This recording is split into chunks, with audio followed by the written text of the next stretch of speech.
Bristol Temple Meads railway station thronged with World War I soldiers returning to the front lines shortly after midnight on the morning of Monday 15th October 1917.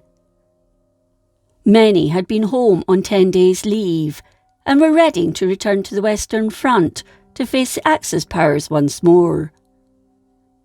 Among them was Albert John Cross, a 32-year-old who was serving with the Gloucestershire Regiment, often referred to as the Gloucesters, as a private in France. His time back home was tumultuous and would have deadly consequences.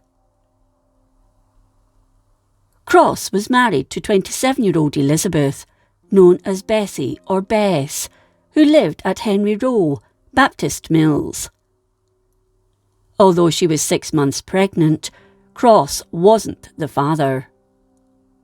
He'd found out she'd had an affair, as the father of the child was James King, an engineer's fitter, who'd written to him in France, telling him his wife had been carrying on, as it used to be called. King went on to say he no longer wanted anything to do with Bessie. In that letter, dated 23rd August 1917, he stated that he didn't know whether Bessie had written to him to tell him or not. Upset by the news, Cross applied for compassionate leave, but this was denied until October, so in the meantime he wrote to his wife and to King.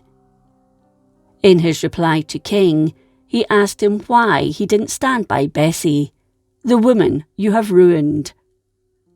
He went on to tell him he only lived for his poor little boys, and that he was finished with her, although he wasn't going to stand back and see her ruined by a coward like King. He went on to say he loved her and would protect her, signing off the letter, "From Mr. Cross, whose home you have ruined." Cross's letter to his wife was full of bile. He was hurt and furious, referring to her as a cruel, lying woman, stating he wasn't bothered whether she wrote back to him or not. His only concern was for his boys, who he loved so much, and threatened to take the children away from her, stating they would soon get used to being away from her. Along with the letter, he sent a copy of the one he'd written to King. In her reply, Bessie told him that if her boys were taken away from her, she'd rather die, as she would have nothing more to live for. She was also adamant that it was a mistake to sleep with King, but knew that he would seek revenge on her by writing to her husband.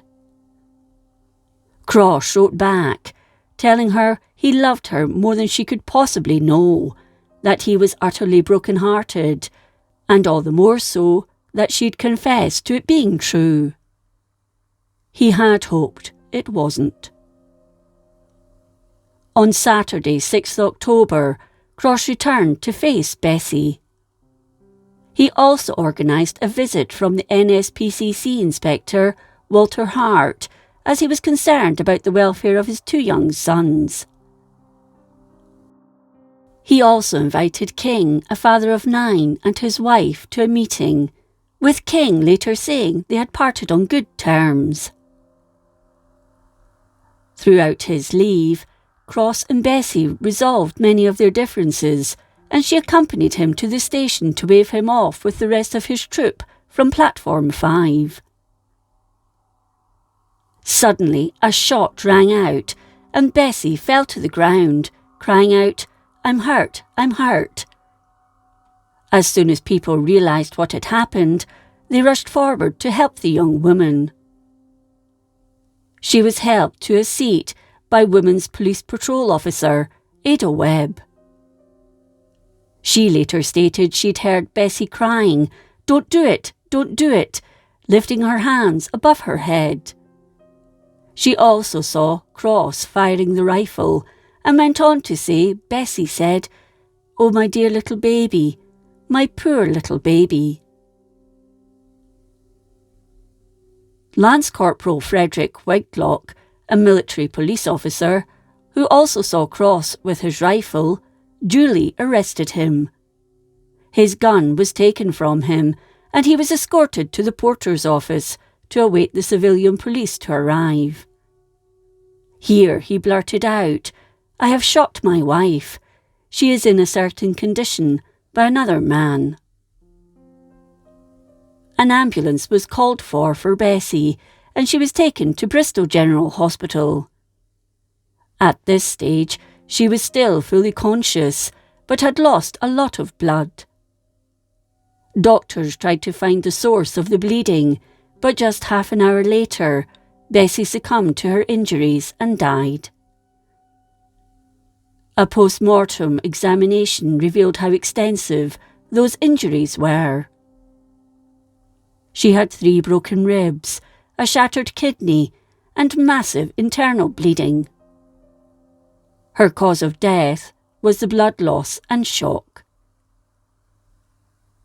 An inquest into her death was opened on Friday, 19th October, by Bristol's coroner, Mr. A.E. Barker, where surgeon Dr. George Cromie told the jury about her injuries and her pregnancy. Also giving evidence was Bessie's mother, Mrs. Florence Hodder, who told the court her daughter's marriage was a very unhappy one, with each being suspicious of the other, although both were good parents to their boys. Bessie had also confided in her that she was pregnant, but said Cross knew about her affair with King. Mrs. Hodder had tried to stop the affair, as King was married, but Bessie had ignored her. After their deliberations, the jury returned the verdict of willful murder, but it was carried out after great provocation. They firmly placed the blame on James King for the incident and said that he was responsible for all of Bessie's woes. Barker called King to come forward and told him he agreed wholeheartedly with the jury, but had no choice but to send Cross to stand trial for the murder of his wife. He appeared at the Bristol Police Court on 30th October before magistrates A.B. Perry and F. Moore, and was committed for trial. On Wednesday, 21st November, Albert Cross appeared at Bristol Assizes before the judge, Bernard Coleridge, Lord Coleridge. He pleaded not guilty. The prosecution, led by Frederick Edward Weatherly, pointed out to the jury that if there wasn't enough evidence to convict him of murder, then there was enough to find him guilty of manslaughter. Cross's defence solicitor, Ernest Handel Crossham Wethered, spoke of Cross's good character, fighting for King and country, while King had been sleeping with his wife. He continued that the two had resolved their differences and he'd forgiven her. He also suggested that Cross's rifle cartridge had been accidentally left in it, and it had mistakenly gone off. In his summing up, the judge referred to the letters which had been submitted for evidence and to Cross fighting in France. He told the jury they couldn't treat a man on the grim side of war the same way they would do for an ordinary prisoner. After an hour and a half of deliberations, the jury returned the verdict of not guilty, and Cross was free to go.